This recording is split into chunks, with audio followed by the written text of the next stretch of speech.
Hey, welcome guys. In this video we're doing a review of the Ring Pro Smart Doorbell, but let's take a step back and let me show you some of the box contents. Now I do recommend you watch the unboxing video of this Ring Pro Doorbell kit, but I'll give you a quick rundown of this video anyway.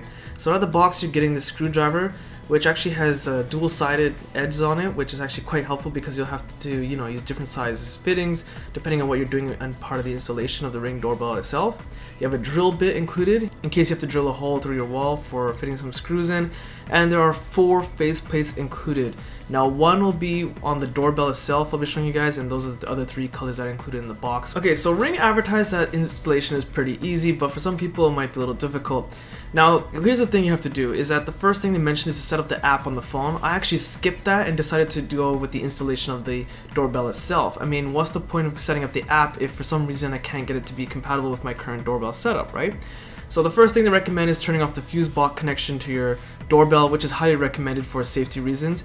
You have to remove the panel, and you have to unhook some of the wirings that are included. They actually are very particular about which ones to remove, and they specify this all in the instruction manual. This little box right here that I'm showing you is the power kit, which you will need to attach to the wires that you unhook up from your doorbell box. So once all the wiring is done, you're pretty much set for the inside of the house, except I had a bit of trouble and you might run into the same issue. So the problem is that my cover for my actual doorbell, the bell inside the house, would not actually accommodate the size of the power kit adapter. Now the Ring company was actually nice enough and thoughtful enough to include some double-edged tape, so you can actually attach the Ring kit to the outside of your cover, which I had to do, and quite honestly it's so high up no one will ever notice it.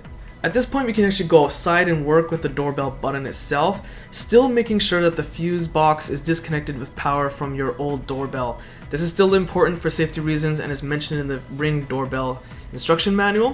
Now there's going to be 2 wires behind your old doorbell, at least there should be, and it doesn't matter which one is connected to which socket on the back of the Ring Pro Smart Doorbell. Now I do recommend before actually buying this kit that you call Ring or maybe go to the website, because your old doorbell system might not be compatible or may not provide enough power to power up the actual smart doorbell. But this is actually one of the easier steps, just like the inside. Actually, this is easier than the inside part. The only trouble you might have is if you have to actually drill a hole into your panel if the new Ring Pro doorbell isn't really fitting too well and snug.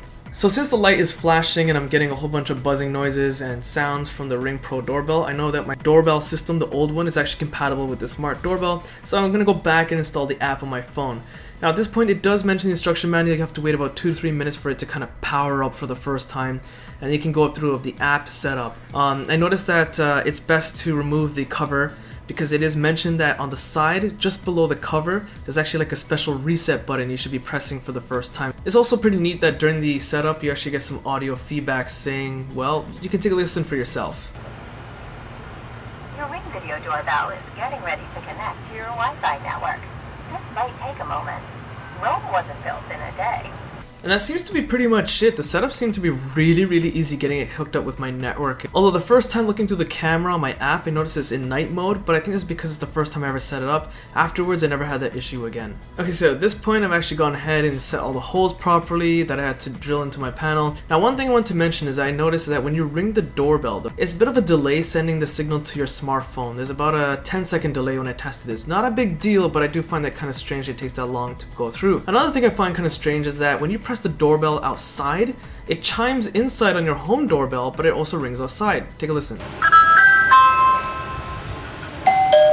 So I'm not sure why it has to ring outside, but whatever. I find that just kind of silly though. So what you guys are seeing is just the basic layout of the interface. You can show your notifications. You get all notifications listed at the main, or maybe just notifications when someone rang the doorbell or when there's motion detected, which I'll demonstrate later. And yes, there's also two-way intercom built into the doorbell. And it's pretty funny when every new delivery person comes up or my friends come over for the first time, I just say, hey, you're entering a haunted house, and my friends kind of spaz out, and it's always hilarious because they're not sure what's going on. Take a listen.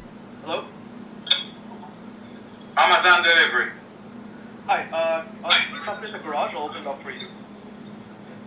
Okay.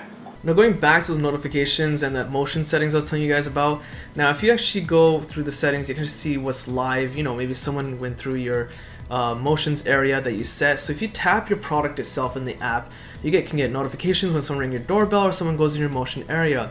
So what you can do is actually go to motion settings, and here you can actually set areas in which if there's motion detected where you outline, it'll send a notification to your phone saying, hey, there's actually motion detected within your set area.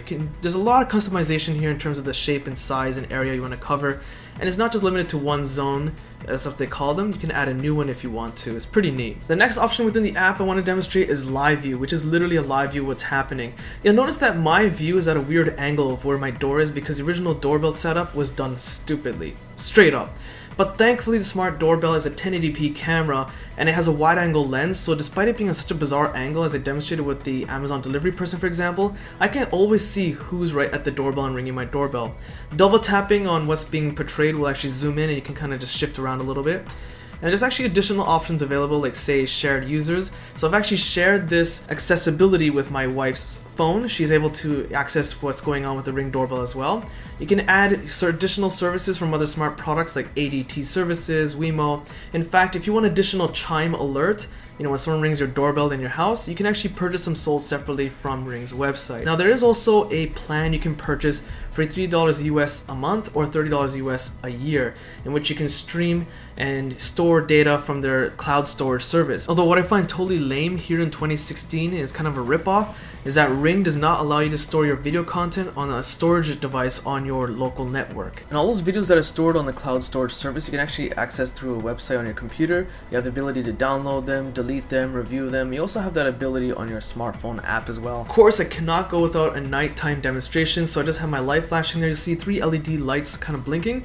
That's because it's in night mode. It's actually the infrared sensor, so with no light on you can actually fully see that red glowing light. So I just wanted to stream some content that I recorded last night at midnight. As you guys are seeing, this is like pitch black content, and honestly I'm surprised it's this clear for a smart doorbell picture.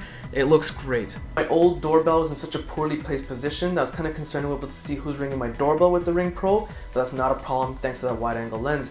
It also works great in conjunction with my other smart home products. So if a delivery person when I'm not home rings my doorbell, I can instruct them to go to my garage. And with my smart garage door opener, I can open the garage for them. I also have a camera in my garage, so when I see them safely leave and drop the package off in my garage, I can then close the garage remotely. Now I actually have a review of the smart garage door opener. You can find a link to that video review in the video description. The main problem I have here is that when someone rings the doorbell, it takes 10 to 15 seconds to push that notification over to your smartphone. The other thing is that you can't store the video content on a storage device connected to your network. You have to use their cloud storage service from Ring, which I understand they want to make money, but it's also a really greedy policy in 2016. I mean, come on. That's actually the same reason I don't purchase Nest cameras. One thing to keep in mind is that someone can technically yank this off your door, but that's the same as outside security cameras.